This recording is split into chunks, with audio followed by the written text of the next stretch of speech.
Hello दोस्तों, आज हम आपको इस वीडियो में बताएंगे कंपोनेंट की पहचान टेस्टिंग। क्या कंपोनेंट की पहचान होती है। देखिए, हमारे पास कोई भी फ़ोन आता है, चाहे डेड हो या मोबाइल रिपेयर में कोई भी प्रॉब्लम होती है, उसमें माइक की प्रॉब्लम हो या स्पीकर रिंगर किसी भी चीज़ की प्रॉब्लम होती है। लेकिन हमें जब कंपोनेंट की पहचान ही नहीं होती, उसकी टेस्टिंग ही पता नहीं होती है, तो हम यहाँ वहाँ जंपर मारने लगते हैं या फिर कंपोनेंट उखाड़ने लगते हैं। सबसे पहले हमारे लिए कंपोनेंट की पहचान होनी चाहिए। ये वीडियो देखना बहुत ज़रूरी है, क्योंकि अगर ये वीडियो आप देख लेते हैं तो आपके लिए पूरी नॉलेज मिल जाएगी कि कौन से कंपोनेंट का क्या काम होता है। देखिए, होता क्या है, हमारे फ़ोन में कई प्रकार के कंपोनेंट होते हैं, छोटे बड़े और भूरा बादामी सफ़ेद पीले कई प्रकार के कलर के भी होते हैं। लेकिन हमें कंपोनेंट की पहचान ही नहीं पता होती है, उसकी टेस्टिंग ही पता नहीं होती है, तो हम यहाँ वहाँ जंपर मारने लगते हैं या फिर कंपोनेंट को उखाड़ने लगते हैं। और अगर मल्टीमीटर से चेक करते हैं, बीप की सुनाई आती है, तो हम सोचते हैं शॉर्ट हो गया है या फिर ओपन हो गया है, उसे निकाल देते हैं। तो हमें ऐसा बिल्कुल नहीं करना चाहिए। सबसे पहले हमारे लिए कंपोनेंट की पहचान पता होनी चाहिए। देखिए, अब इस वीडियो को मैं स्टार्ट करने से पहले आपके लिए बता दूं कि हमारे फ़ोन में कोई भी कंपोनेंट अगर लगा होता है तो वो ख़राब नहीं होता है। हमें उसकी जानकारी पता होनी चाहिए, उसकी नॉलेज पता होनी चाहिए, इस कंपोनेंट का काम क्या होता है। जैसे हमारे पास कोई भी बोर्ड आ जाता है, यहाँ पे मैंने एक बोर्ड खोल रखा है, चाहे मोबाइल कोई सा भी हो, 3G 4G 5G या 6G कोई सा भी फ़ोन हो, सब में एक ही प्रकार के कंपोनेंट होते हैं। बस हमें पीसीबी में लगे कंपोनेंट जो होते हैं सभी सेम होते हैं, किसी में कोई सा भी कंपोनेंट होता है। अभी हमारे पास ये कई कंपोनेंट लगे हुए हैं, लेकिन हमें पता अगर होता है इन कंपोनेंट का क्या काम होता है और सीरीज में लगे हैं पैरेलल में लगे हैं, तो हम इन कंपोनेंट को पहचान कर सकते हैं। यहाँ पे लगा हुआ है भूरा टाइप का कंपोनेंट, शायद कुछ भाइयों को पता हो या किसी को पता ना हो, तो इसलिए मैं सभी कंपोनेंट की जानकारी दूंगा, सभी कंपोनेंट के बारे में बताऊंगा कि हमारे पीसीबी में जो लगे कंपोनेंट होते हैं उनका काम क्या होता है। तो आज केवल कंपोनेंट की टेस्टिंग कराऊंगा, पार्ट 1 पार्ट 2 इसके माध्यम से आपके लिए पूरी कंपोनेंट की जानकारी मिल जाएगी। देखिए, यहाँ पे जो ये भूरा टाइप का कंपोनेंट लगा है, ये कौन सा कंपोनेंट होता है और इसकी पहचान क्या होती है। तो देखिए, भूरा बादामी सफ़ेद पीला, यानी भूरा बादामी सफ़ेद पीला, इनमें से अगर कोई भी कलर होता है तो हमारा वो कैपेसिटर होता है। कैपेसिटर, अब कैपेसिटर की पहचान क्या होती है। कैपेसिटर की सेम पहचान सबसे पहले तो हमें यही होनी चाहिए कि अगर भूरा कलर का दिखे या थोड़ा बादामी टाइप का दिखे या बिल्कुल सफ़ेद टाइप का दिखे, तो वो हमारा कैपेसिटर होता है। जैसे यहाँ पे एक लगा है कंपोनेंट, ये आप देख सकते हैं, और ये कैपेसिटर हो गया। कोई दूसरा बोर्ड खोलता हूँ, उसमें आपके लिए दिखाऊँ, ये लगा है, ये हमारा कैपेसिटर हो गया। ठीक है, कैपेसिटर की हमारी यही पहचान हो गई, ये हमारा कैपेसिटर हो गया, ये भी हमारा कैपेसिटर हो गया। ये लाइन में जितनी पूरी लाइन में लगे हैं कैपेसिटर हो गए। ठीक है, अब ये सही है गलत है, इसकी टेस्टिंग क्या होती है। टेस्टिंग में मैं आपके लिए पूरी प्रॉपर तरीके से बताऊंगा। सबसे पहले कंपोनेंट की पहचान होनी चाहिए हमारे लिए। कंपोनेंट की पहचान हमारी ये हो गई। अब यहाँ पे मैंने आपके लिए बताया कैपेसिटर हो गया। अब ये क्या चीज़ है, ये कौन सा कंपोनेंट है। देखिए, छोटे बड़े कंपोनेंट होते हैं, इनका काम बहुत बड़ा होता है।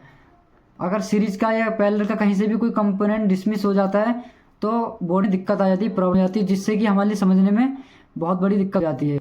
अब यहाँ पे देखिए, पावर आईसी लगी हुई है एक, ये मैं आपके लिए दिखा देता हूँ। यहाँ पर एक पावर आईसी लगी हुई है, इसे हम पावर आईसी बोलते हैं। ठीक है, अभी हमारी यहाँ पर आईसी लगी हुई है, ये आईसी हमारी अभी निकली हुई है, लेकिन इसके पास में कुछ कंपोनेंट है, ये कंपोनेंट है। अब ये देखिए, दो प्रकार के कंपोनेंट दिख रहे हैं, एक तो ये है, ठीक है, और ये है, लेकिन ये दोनों सेम कंपोनेंट है। इन कंपोनेंट का नाम क्या होता है, इन कंपोनेंट का नाम होता है कॉइल। ठीक है, और कॉइल भी कई प्रकार की, जैसे काली होती है, सफ़ेद, या बीच में दो रंग हो, ग्रीन जिसे हरा बोलते हैं, ठीक है, वो उसे हम कॉइल बोलते हैं। अब मीटर चेक करने पर अगर दोनों तरफ बीप देती है तो हमारी कॉइल होती है। अब बूस्ट, इसको बोलते हैं हम बूस्ट कॉइल। जिस सेक्शन में जहाँ पे लग जाती है, लाइट सेक्शन में लग जाएगी, वहाँ पे बूस्ट वोल्टेज बनाती है, तो वहाँ पे बूस्ट कॉइल बोलते हैं। ठीक है, अभी आईसी के पास जो हमारा लगा हुआ ये कंपोनेंट है, इसे क्या कौन सा कंपोनेंट बोलते हैं, ये हमारा होता है क्रिस्टल। ठीक है, ये क्रिस्टल हो गया। इसी प्रकार से जहाँ पे भी हमारे जो कंपोनेंट लगे हुए होते हैं, सभी कंपोनेंट की हमारी पहचान होना बहुत ज़रूरी है। अब जैसे मैं दूसरे बोर्ड में आपको दिखाता हूँ, ये कौन सा कंपोनेंट है। अभी हमारा कंपोनेंट लगा है ब्लैक कलर का, ठीक है, ये बिल्कुल काला है, लेकिन ये कौन सा कंपोनेंट हो सकता है। तो ये कंपोनेंट हमारा हो गया डायोड। ठीक है, अब डायोड की पहचान क्या होती है।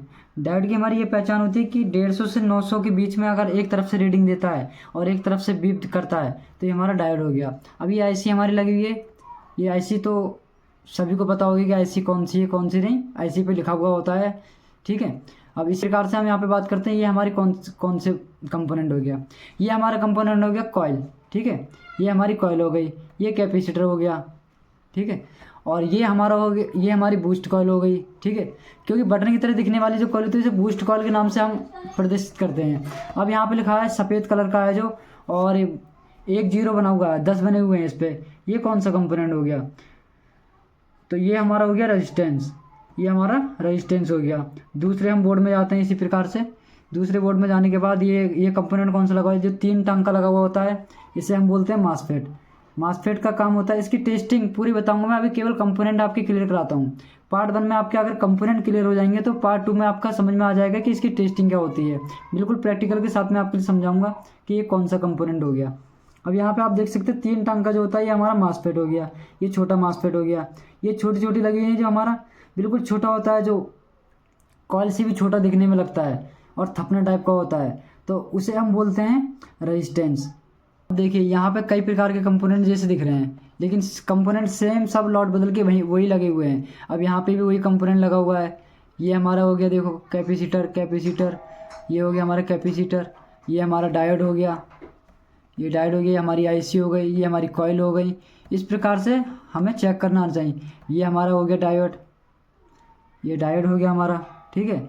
एक अब इसमें डायोड में क्या है, यहाँ से मान ली एक तरफ से रीडिंग देगा, एक तरफ से हमारे लिए बीप देगा, तो हमारे लिए डायोड की हमारी यही पहचान हो गई। देखिए सेम इस प्रकार से हमारे पास बोर्ड देखने को मिलता है, सेम इस प्रकार से हमारे लिए बोर्ड देखने को मिलता है, लेकिन हमारे लिए कंपोनेंट की इनकी पहचान नहीं होती। तो कोई हम कभी यहाँ का कंपोनेंट उखाड़ देते हैं, कोई कहीं का उखाड़ देते हैं। लेकिन अगर प्रॉब्लम हमारी यहाँ इस सेक्शन से आ रही है तो हम इस वाले सेक्शन का कंपोनेंट उखाड़ने लगते हैं, क्योंकि हमारे लिए यहाँ पे एक ही बार में मीटर लगाने से बीप की सुनाई देने लगती है। तो हमें ऐसा करना नहीं है। हमारे लिए सबसे पहले इसी सेक्शन का, अगर इस सेक्शन से हमारी प्रॉब्लम आ रही है तो हमारे समझना चाहिए, और हमारे लिए स्टेप बाय स्टेप सभी कंपोनेंट के लिए सभी लाइनें, सभी यानी सभी कुछ हमारे लिए चेक करना चाहिए। हमारे लिए टेस्टिंग आना चाहिए। टेस्टिंग अगर हमारे लिए समझ में आ गई तो हमारे लिए कंपोनेंट की जानकारी बहुत अच्छे से समझ में आ जाएगी।